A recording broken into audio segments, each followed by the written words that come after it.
I'm Jessica. I'm from Glastonbury, Connecticut, for the most part, but also China, and currently undecided major, thinking about physics. And, oh, I go to Wellesley College. Honestly, okay. Do you even like swimming? Oh no. Wait, do you swim? No, she cruised. My high school was noticeably whiter. It was just the geographical region I grew up in. If you've been to suburban Connecticut, you kind of know. And as a minority there, you're labeled as something. And for most of the Asians, it was just that you're in all AP classes and you're basically like an A minus ruins your life, and that was the stereotype for all Asians. And I think I had about like a million A minuses. Everyone thought that I cared about grades so much and everything in general. She was loud and sarcastic. I'm not as loud, but I like to think I'm as sarcastic. Obviously, when I first came to America in second grade, it's a cultural shock.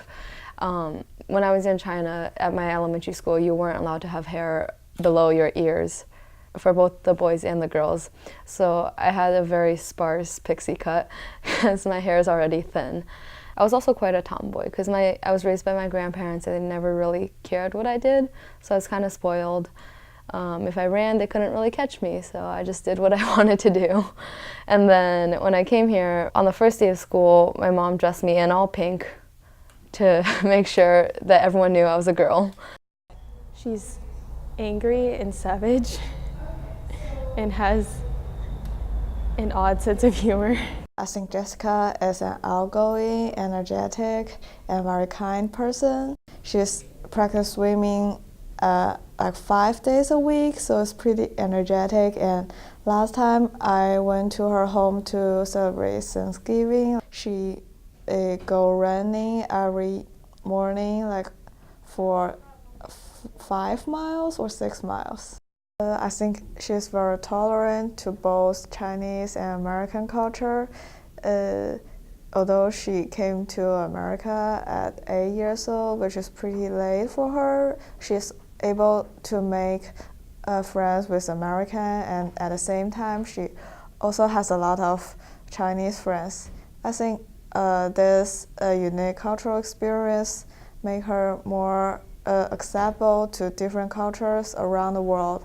One time I noticed that her watching Japanese animation, and I know that she has lots of friends from France, Thailand, Holland.